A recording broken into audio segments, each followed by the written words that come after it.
Hi, everybody. Tony Marcolini. Welcome to It May Interest You to Know.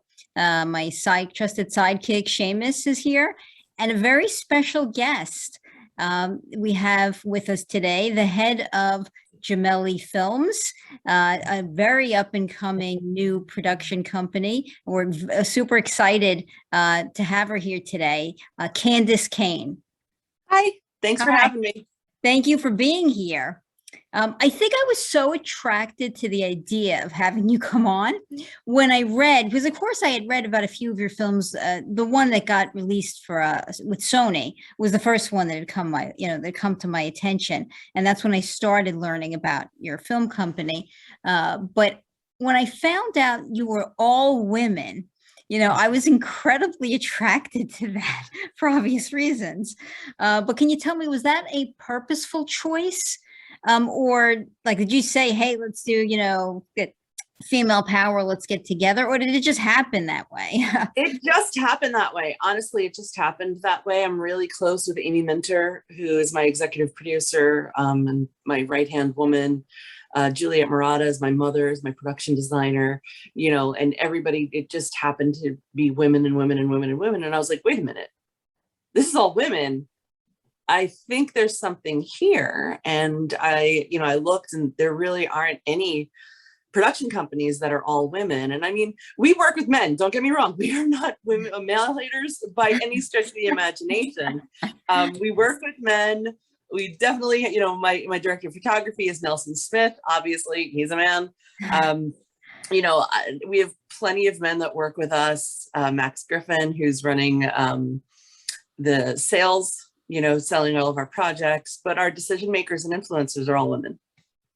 Fantastic. That is exciting. I think you're doing a great thing, Thank you. Even by projecting that out into the world, because there are so many women, I think, who we had Jodie Binstock on, who's a director. She did web therapy with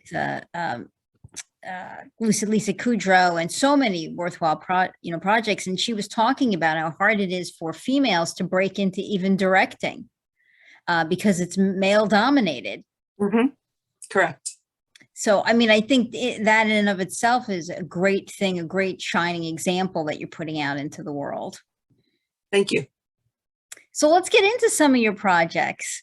Why don't we start backwards? Why don't we start with what you're working on now? Okay, sure. Right now, I am working on a television series called Wrath and Rituals, although the title might change. We start filming on September 27th in Peoria, Illinois, Morton, Illinois, in that area. David Atunga is in it, Eliza Roberts, and Carly Bondar. Those are our big names. We also have Jason Frederick, Keith Kelly, and Troy Escoda in our first episode. Well, tell us about it. What is the topic? What's this show about? I got a bunch of buzzwords that I needed to use. So it was paranormal, biblical, mystery, thriller, romance. And if you know me, it's a lot of words, but if you know me, you know that I prefer doing comedy. Like that's where my comfort zone, my wheelhouse. So I started working with Marisa Pardo to get this written, and we brought in a couple of other writers, and it's very intriguing. It's very intriguing. I've taken the Old Testament and King Manasseh from the Old Testament, who was like probably one of the worst guys in the Bible, where in the Old Testament at least, and I kind of made it has secret societies. I don't want to give too much away, but it's secret societies, and it's a mystery about how this burial bowl is really important to the secret society, and they're trying to reincarnate really bad people and try to harness their power. Wow. So it is some mix of almost like fantasy and it sounds like mystery with a little bit of thriller mixed in. Mm-hmm. Yeah. Okay. So is that a new genre for you? Because most of the Yes.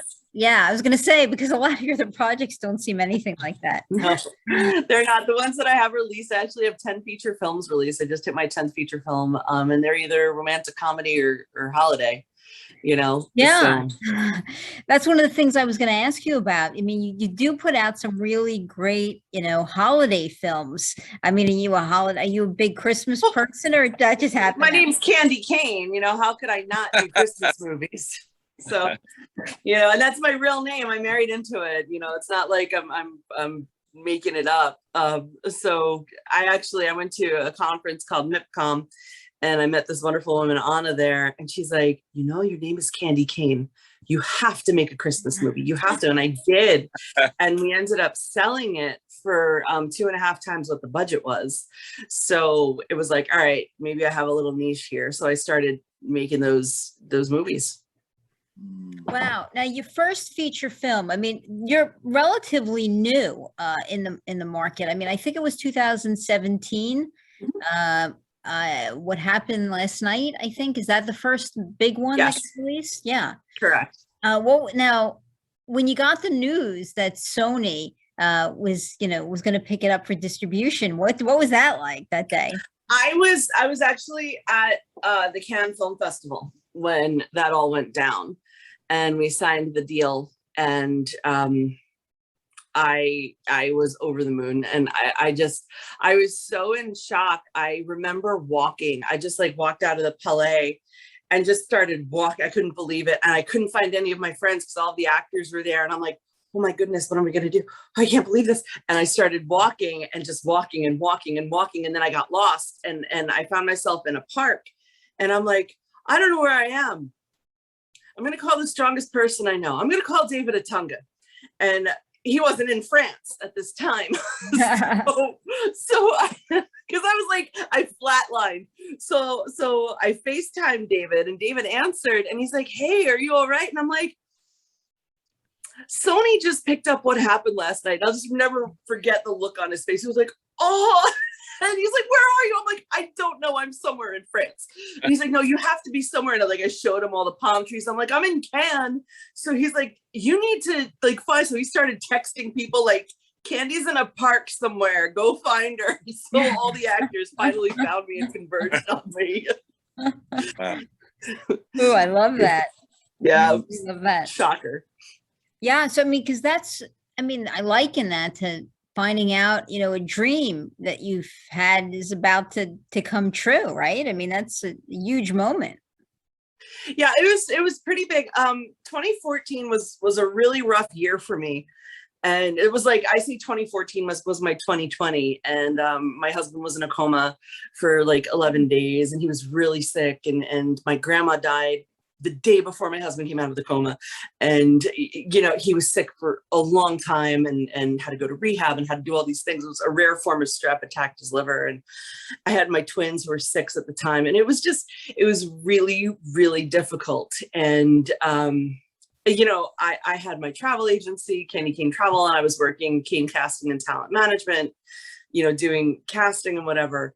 And the following year, we ended up doing the Disability Film Challenge in April of 2015. My husband had finally just gotten back to normal, so to speak.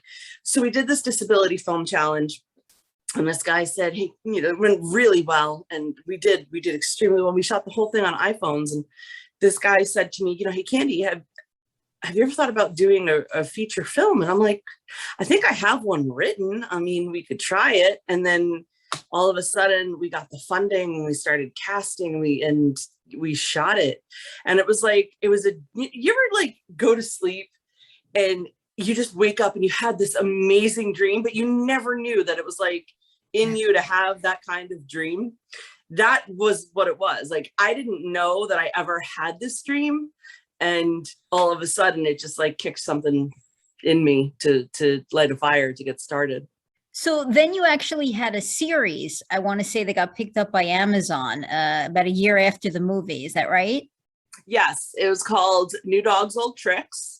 And it was a spin-off series. It was 12-episode comedy series from the show, from the film What Happened Last Night. And it went on to Amazon, and then we had to take it down because it got picked up for representation and by this company called Nasser Entertainment. And they have it somewhere. I don't know what's going on with them. So it's somewhere.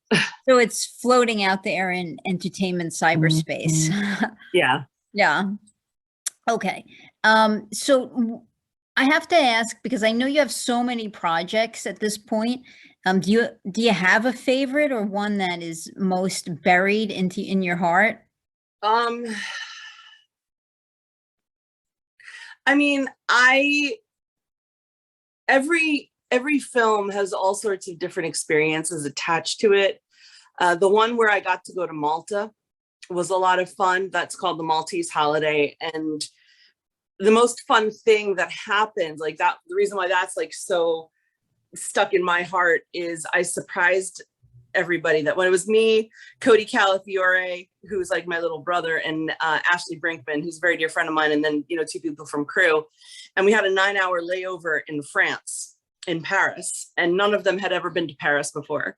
So I actually hired a car to pick us up at the airport and take us around Paris for 6 hours to bring us to like the Louvre and the Arc de Triomphe and all those different places. So that was an incredible experience. And going to Malta, that was, I mean, you know, it was incredible.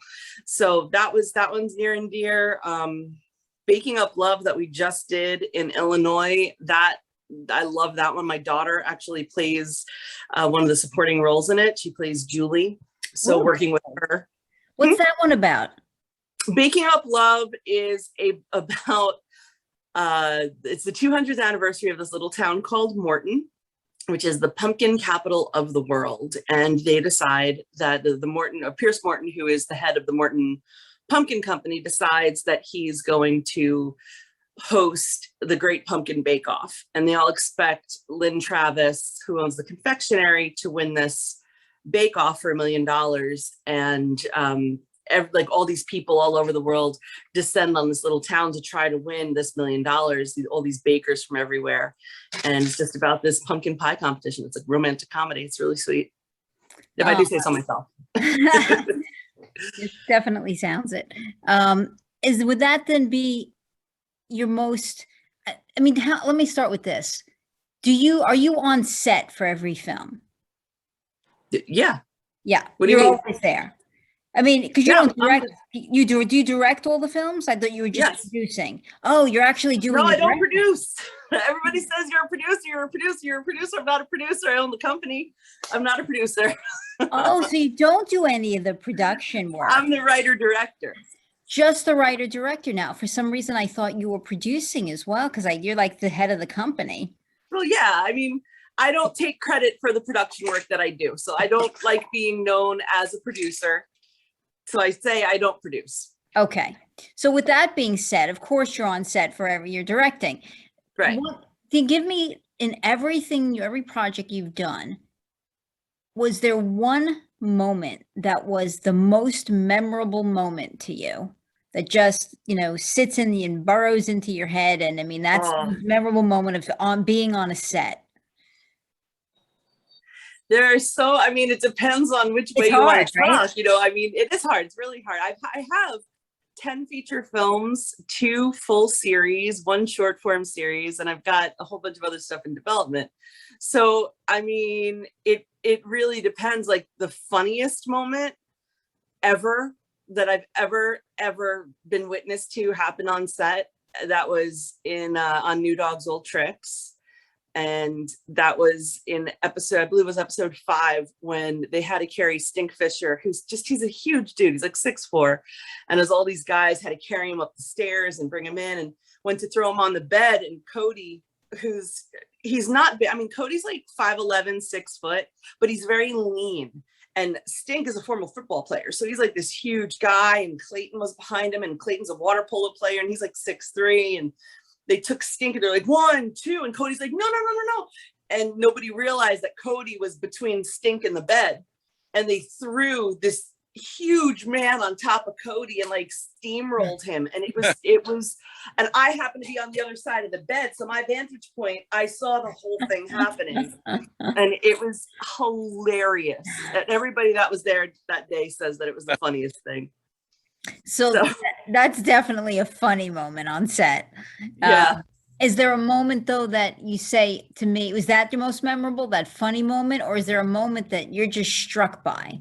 Like I have Oh, moments in everything I've ever done, you know, a moment I can pick out from like college or law school or just being in a courtroom. Like there are different moments I can select and say that was just so memorable that it's just always stayed with me. Because otherwise you experience a lot of moments for doing that sure. stuff, right? But there are just some moments that they're with you always. You're like, till I'm dead, that's gonna just be in my head. Do you have a There, moment like that? um, oh my goodness. I honestly, there are just, I think because everything is so new, you know, I've made 8 movies since 2019, plus my television series, Welcome to Hope, since November of 2019. So to only have 18 months, not even 2 years yet, to like look back and be like, what is the one moment? That's really difficult. I had a moment with my daughter because I used my daughter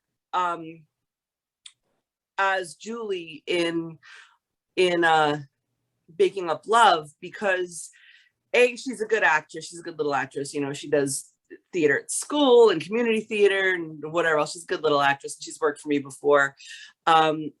B, she's very mature and I don't have to worry about momagers being around and, you know, complaining about their kid and whatever else. So I leave Catherine to her own devices and she's very mature and she can come to me. But she was so nervous because at the end of Baking Up Love, she had this like page-and-a-half dialogue or monologue that she had to deliver standing next to Jeff Timmons of 98 Degrees and in front of about 100 people. And she was so nervous. And I was like, look, kid, you could do it.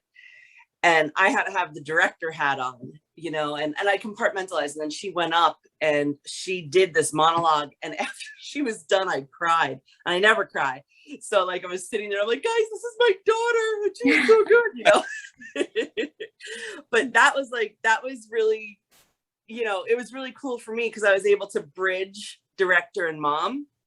So I mean, that's something I'll always remember, but that's somebody else's experience, you know, that was like me watching my kid, you know, and watching her really deliver. Still memorable. Wow, that's a Yeah. beautiful experience you got to share Mhm. with her. So now, do you write everything you guys produce, or do you take outside writers? I write everything. I have 42 scripts sitting on my desk that no, I really do. Let me see, I flip around and show you. But am I able? Wow. Those are all, yeah, those are just some of my, and I write everything by hand first. So, and then I Wow, and make my edits. that's a lot. But, yeah. So it's like, I'm never at a loss for content. And I am writing with some outside writers right now. So it's not that I'm not open to it, but unfortunately, a lot of writers, and this is a friend of mine, Alan Wojcik, is a writer, screenwriter, and screenwriters have a lot of issues where they don't understand you don't have control over what you write. Sure. And if you write something and I option it, I'm going to produce it. Right. But you're not going to be able to come in and say, no, you can't do that. You don't have that control. So, and I had an experience last night, like literally last night, somebody came to me and was like, hey, I thought you and I could share resources. I'm a screenwriter and I know that you're really into God and Jesus and you do faith-based shows. And I thought we could pool resources. And I'm like, no, thank you. You know, just because I know that it's not pooling resources when I have all of the resources that you take from. So and I have a lot of other stuff on my plate. And the guy came at me and was like, you know, you're not very godlike.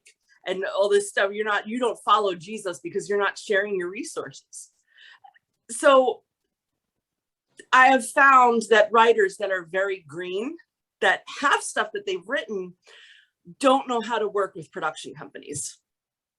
Of course, if you have the resources to, you know, to do it, and you always have ideas, like you said, there's no shortage of ideas. I mean, why wouldn't you produce your own stuff? That's every writer's dream, to have that level of creative control, because as you indicate, if you are a writer and you wind up taking it to a production company, you really don't have much say at all in what happens after the papers or the ink is dry. So that's kind of a dream of every writer, like to have the creative control to see it from their brain and then see it in reality being made. Absolutely. And it's frustrating because I know that writing is an art form, and I know that it is very, very, very, very difficult to get your work made, your work even read. I have all of these projects done. I don't even have an agent. I've tried to get an agent, but I actually got turned down by one because I'm a woman. They don't know that I know this. That's another story I could tell you, but I don't have an agent. And I have a ton of work that I would gladly be like, here, take it. You want to cut me a check? Cut me a check. I don't need that one. I'll do my own. I'll write something else. So, I'm working with somebody else, and I write across genres. A lot of people say, stay in your lane. You do Christmas movies, stay with Christmas movies. But I have a couple of horror movies. I have a horror movie called The Dream House coming out this year or early next year. I have mysteries. I've got thrillers. I've got suspense. Holiday movies was how I got my foot in the door. And I love the holiday movies, so. So it's so great to meet you and to hear your take on movie making, and I'm always impressed by you and Tony also. Who were do you have any mentors? I do actually. His name's Bill Gottlieb, and now I'm gonna have to reach out to him after I finish this.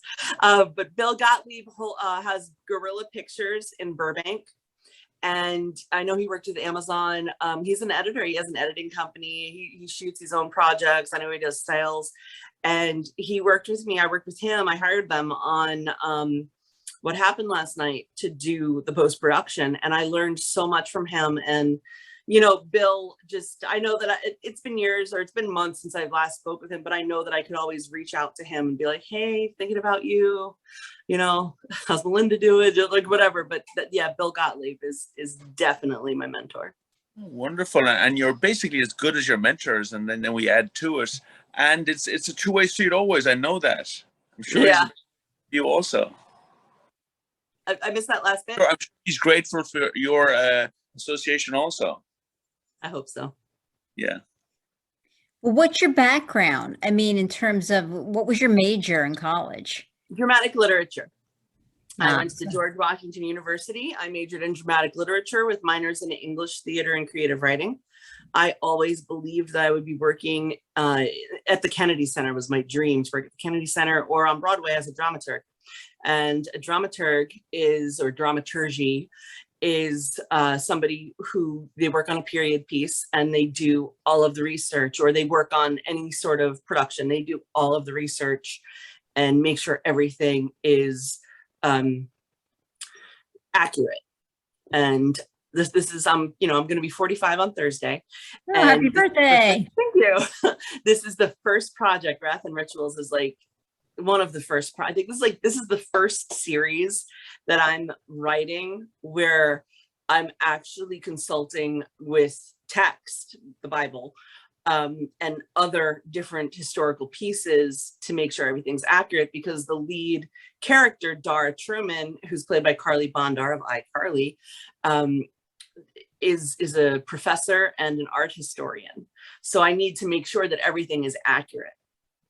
Wow, but it sounds like you had the passion for storytelling right from college. I actually wrote my first script when I was 9. Wow. I did. It was called The Journey to Chocolate Land, and my school did it as a little movie, and we recorded it. We had, video camera or camcorders or whatever they were called back then.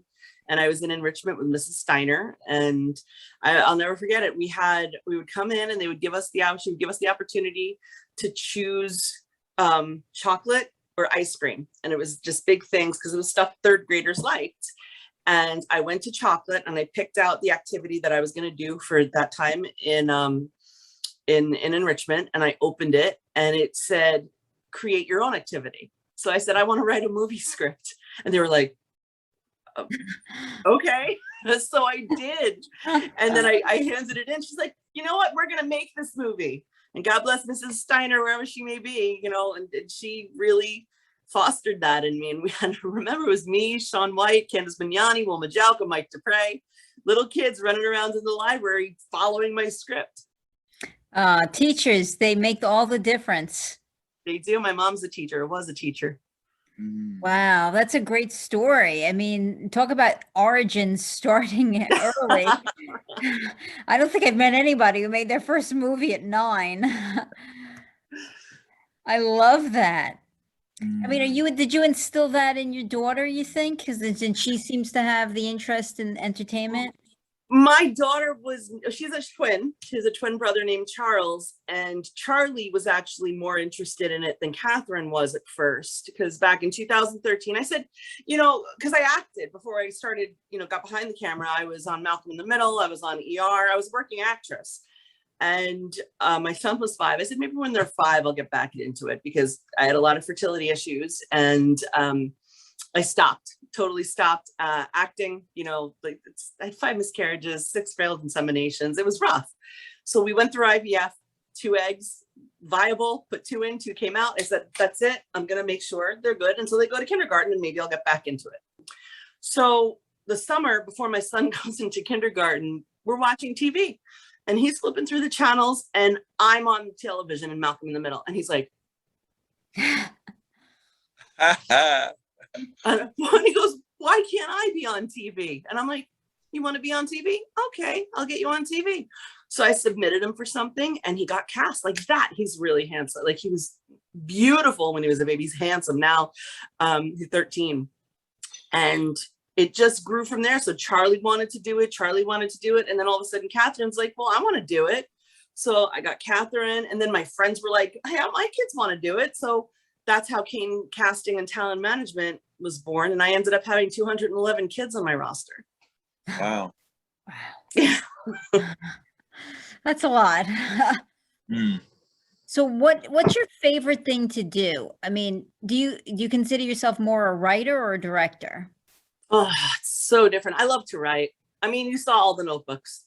You know, I'm sitting, like, honestly, on my desk right here. I'm going to show you right now. Okay, there's this one, this one, this one, and this one, literally in front of me. And that's nothing on the floor. So I think I'm going to go with writer. Writer for 1,000, Alex. Okay. I love marble notebooks. Love them. I love notebooks. And here's a secret for you. And now watch all of my actors find this out. I'm trying to find it where, here it is. Hang on a second. So I love notebooks. I have 2 I'm going to show you. I absolutely love notebooks. And Seamus, you're Irish, I take it, huh? Aye, surely. Okay. You know, I did a show called Dancing at Lunason. I had to learn the Irish brogue. So Not bad. not bad, right? That's from a long time ago. So if any actor that I work with gets me a notebook, like, I'm not talking like a spiral notebook, but gives me a notebook as a gift or something, I make sure that I write a script for them to star in using that notebook. So this notebook is from Ashley Brinkman. She was the very first one to get me a notebook. And she wrote anything in it. Yeah, she didn't. But this is from Ashley. And I'm writing an Irish fantasy romance called Midnight at Haverly that takes place in Ireland. Wow. And then this one is the most recent. And this is from Alison Grishow, who plays Lulu in Baking Up Love. And she says, Candice, for whatever story you wish to tell next, Allison, Lulu. So I told her, Allison, I'm gonna write you a movie. So that's gonna be Allison's script. Well, you're That is, throwing that secret out. You're gonna be inundated with notebooks tomorrow. yes. I'm available. So, right. Oh, But no, you know I'm serious because at the end of projects, like people sometimes get gifts, and I wish I had my bracelet to show you because I have a do I have it? I have a Pandora bracelet that has all charms from different movies that people have gotten me to commemorate, and I always tell the story. I'm just not wearing it right now. But people give really cool gifts, and sometimes I get, well, twice I've gotten a notebook. Wonderful. It's my favorite thing in the world. Like, notebooks are my favorite thing in the world. Me too. I love notebooks. I write. I don't know why. It's like, I'm just looking at all of my notebooks here.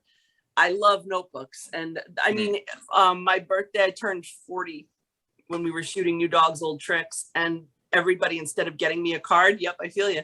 Instead of getting me a card, they got me a notebook, and everybody wrote something to me on a page in the notebook. It has purging, and even the writing. I mean, I don't write as much as you do, and I call myself a writer. I don't write much though, but the writing I do is I'm also sober, and I purge all my fears onto paper. Good for you. Over 20 years, every single God day. bless you. Yeah, thank you. Yeah, and it's healing, and it's purging and cleansing.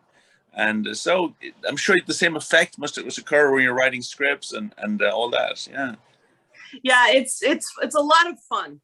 It's a lot of fun because, I'm working on this one script with Marisa, and we didn't know who was going to be playing what character. We knew one character that was going to be played, and we started casting people, and we had an original trajectory for this one character who was going to be killed.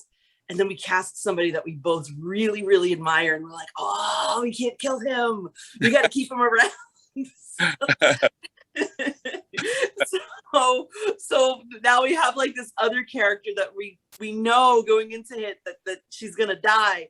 And we're like, oh, I don't know.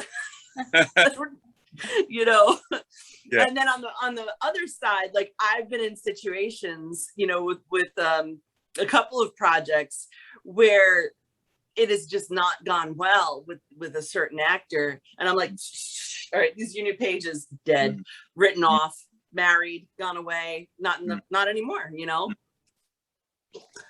The backstory fascinates me always. It always fascinates me, the backstory of all these movies and experiences. So thank you. I'm working on something right now that you would love, Seamus. So Wrath and Rituals, it's a very small cast. We only have 6 episodes to tell the story. So for each episode, it's a mystery, okay? But every single episode, each character or each actor gets a dossier on their character, and they signed a non-disclosure agreement. They are not allowed to share this dossier with anyone, and it's only between me and them. They could only ask me questions. They are not allowed to share things. But it's all about secret societies and people spying on other people. And so you don't know who knows what about you. So, and they get the pages before every episode. So we start shooting on the 27th. I'm writing the last dossier right now that's going to go to Carly for Dara, but everybody else has their dossiers, and I do a deep dive on my actors. So this one actor, his name's Jason Frederick. He plays the role of Rain, and I did a deep dive on him, and I found some pictures, and I found a picture of him from when he was 18 years old, and he texted me. He's like, this was really, really helpful, but I got to tell you, I really felt like violated and just really, how did you find that picture of me? And I'm like, I'm not telling you, because there's certain things that, and I found, I found it online, but because it's out there. So it's terrifying to know what is out there about you. So I took all of these different things and put them into these dossiers that my actors get. How interesting and fascinating. Wow. It's fun, right? Yeah. Yeah. I mean, I'm very good friends with Joe Estevez. He's from the Sheen family, and he said to me one time, he says, it's the number one way to carry a message in the world, film, you know. And do you have a recurring theme, you think, in your films? I don't know. I you know, I have a lot. I have a lot of daddy issues. My father split when I was young, when I was 7. So, and he's actually in the entertainment industry. So I haven't talked to him in almost 20 years now. And in a lot of my stories, either a parent is dead, or they don't have a relationship with their parents, or the communication is bad. Like, that's something like I pulled from my life that has been echoed in a lot of different characters, you know. And it's not necessarily a theme, it's more of a trait, I guess. But theme, I really don't think I have a theme though. What about reading? What do you read for pleasure? I love Stephen King. Love Stephen King, and which is so bizarre because I cannot watch horror movies. So the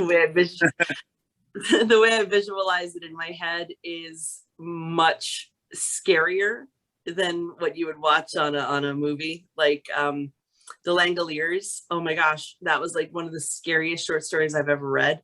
And I watched it and started like Bronson Pin's show or something, and it was so disappointing.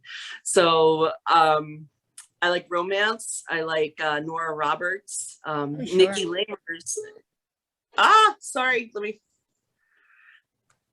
somebody was trying to call in either. Yeah, still here. So I really enjoy romance. Nora Roberts, and Nikki Lamers happens to be a very, very close friend of mine. So you can get her on Amazon. She's terrific. And Nicole Mulaney actually writes all of my Christmas stories into books.